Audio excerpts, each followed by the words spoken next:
Hi everybody. Woo! Okay.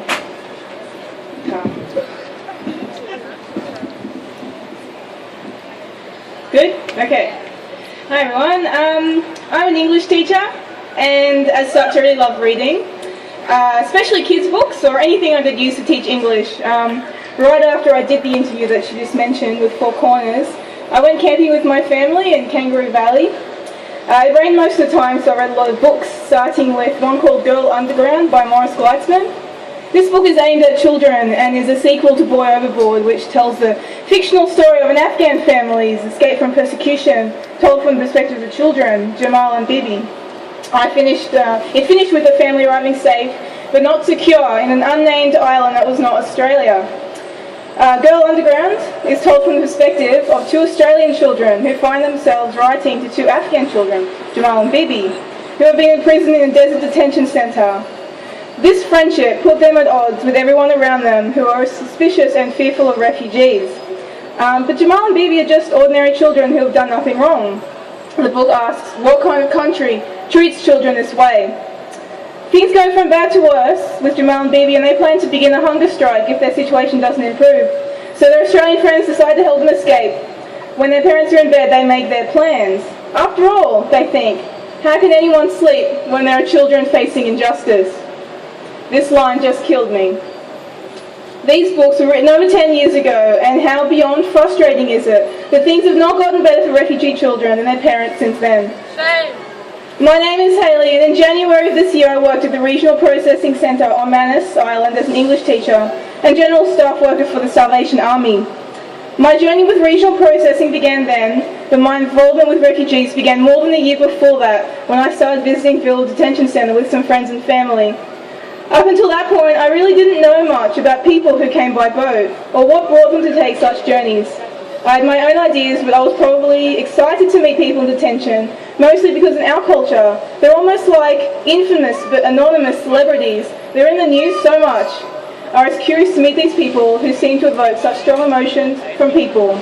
I wanted to know them. I had no idea that these first few encounters would lead to regular, weekly visits, research, refugee advocacy, letter writing, and making serious and lasting friendships with people from all over the world.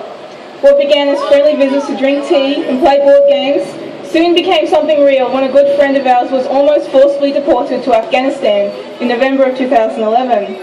At that time, I reached the point of no return and realised that this was going to be my life now. I started becoming informed and couldn't help boring every person I knew with refugee facts. Before then, I don't think I'd ever properly considered just how much caring for refugees in Australia is not about what it should be about, like providing basic needs and support for people to settle. Caring for refugees in Australia is too often about visiting detention centres and trying to support people detained there. I soon became aware of the particular psychological problems suffered by detainees and watched people I cared about go from happy, positive, funny people when they arrived to short-tempered, withdrawn and miserable people. Literature says that the decline starts at the 3 to 6 month mark. We know this because detention centres have existed long enough in Australia that we can actually track the psychological deterioration of otherwise healthy people quite accurately. I have witnessed this decline time and time again. In Australia, the care of refugees is tainted by this very ugly concept of deterrence we've been hearing about.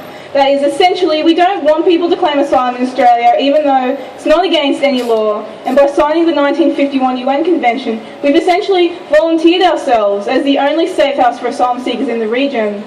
But for whatever political reasons, we have decided to try to deter people from coming here, instead of ensuring their safe arrival. The irresponsibility of this notion is simply breathtaking. In a Labor government, we like to emphasise that we're deterring people from taking risks at sea, but realistically, a government who cared about people's lives would give those people other options. Desperate people turning to people smugglers is indicative of our humanitarian failures, not our inability to protect our borders.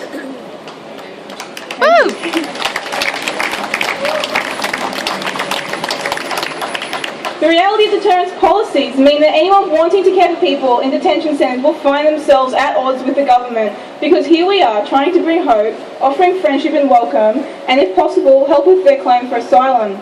I found myself wondering how I could possibly appeal on behalf of anyone I saw suffering in detention when that suffering was not accidental, but rather an essential component of a larger policy called deterrence. And when you think about it, this policy rests on the premise that these people don't matter, their time doesn't matter, their freedom can be removed arbitrarily.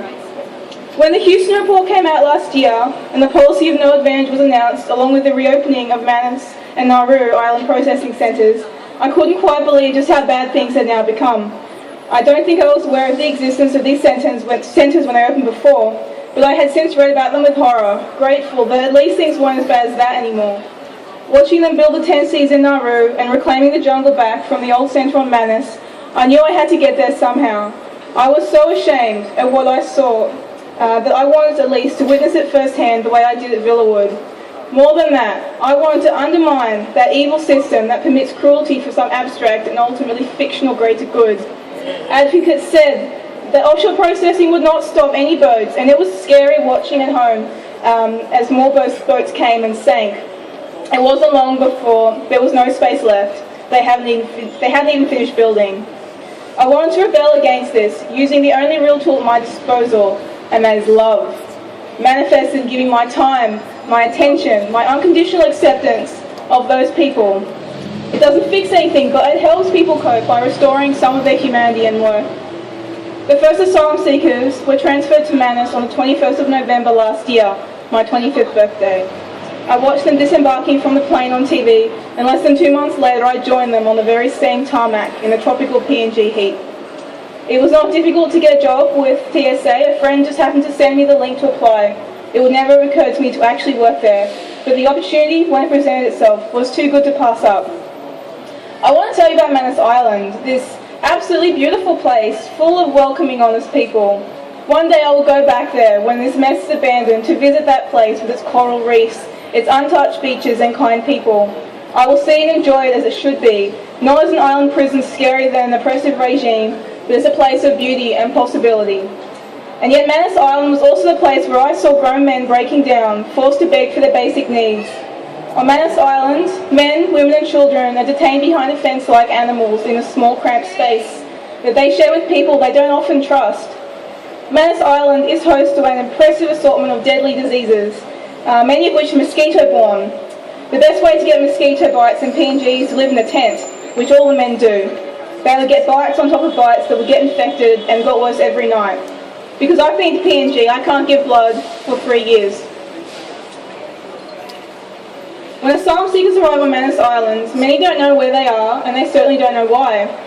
Some were told in advance and counselled through the process. Others were simply woken in the dead of night by large guards, told to pack in the pitch darkness, bundled on the plane and whisked off under escort. Regardless, all who arrived when I was there had the look of someone suffering shell shock. The process was so violent you could almost associate it with kidnapping. I had seen people before who had been stripped of their freedom, but this was something else entirely. It definitely took less than 6 months for people to decline very seriously there. Many people came to us already broken. The first week that I was there, we got a transfer of 40 plus asylum seeker men from Afghanistan, Iraq and Iran. Up until that point, the single men had only consisted of Hazaras from Afghanistan and Pakistan. They had barely just arrived themselves, and DIAC was sending new plane loads every Saturday.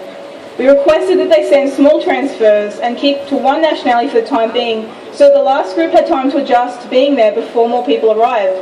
This request was ignored, and the largest transfer before or since arrived that Saturday, the 12th of January. The drama that unfolded after this point was played out in the media. Mass protests, men self-harm, men refusing process, men jumping the fence and running to the sea, mass hangings, hunger strikes, escapes, fights. They all holed up in my classroom, and when they finally got them out, I had to clean skull and crossbones off the whiteboard. It was chilling. It was only my second week. The hardest thing was to be outside the centre when a code was called, because we lived right next door. Code blue was for fighting, code green for escapes. The scariest was code black for anything life-threatening. First we would hear the screams, we would stop what we were doing, listen, wait. Sometimes it would just be children playing. Then the radios would go off with someone calling a code. The noise would echo around the tin shed that was our office space. The guards would go running in, taking the sounds of their radios with them, and we would be left waiting in the silence, praying that it was nothing. Often it was just a false alarm, someone fainting or just a minor incident. Sometimes the screams continued and the centre was locked down. Early on I couldn't just sit around. I had to pace up and down in front of the fence, praying as guards, medics and interpreters rushed past me. No one ever needs an English teacher in an emergency. Every time I would think of those kids and remind myself that they were inside the fence. What was it like for them? When I was a child, I was scared of the dark, of murderers under my bed. Unlike these children, I have had a sheltered childhood. The children don't need real danger to be scared. They make monsters out of shadows and storybooks. What is Manus Island like for these children? We'll never know, but I can assure you that they are very often scared. I can also say that by the end of my time there, I didn't panic when the radios went off. Sometimes I wouldn't even look up from my work. By then, it was just another day in Manus RPC. Men hanging themselves every other day, knife fights in the dining room, just meters away from children, self-harm, hunger strikes. Since I have been back, I've heard allegations of sexual assault. In Manus, I again found myself at odds with the government, along with my fellow workers. Here we were, caring for these people and loving them, but that was not why they were there. Manus Island is supposed to be a scary, nasty place. There is a song I like by Brooke Fraser. It's called Albertine.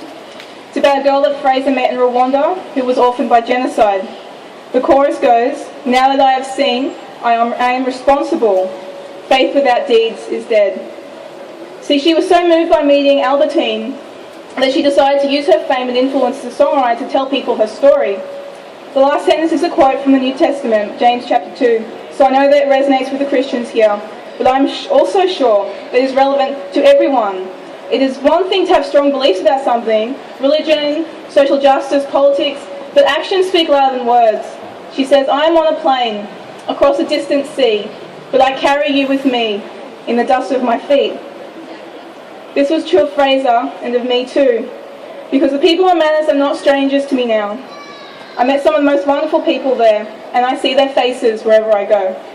I hear their voices as they tell me their stories of families killed or missing, parents who still don't know that their son has been sent to Manus, the shame is too much, an engagement called off, the waiting too long, children growing up without their father, constant fear for loved ones still in danger, constant shame to be idle, imprisoned, unable to provide, constant frustration that no one is processing their claims, no one is listening to them. And you don't know them, no one knows them because they're hidden away and cloaked in secrecy, but those people do matter. Wherever I go, I carry those people and their pain with me, along with the memories, good and bad.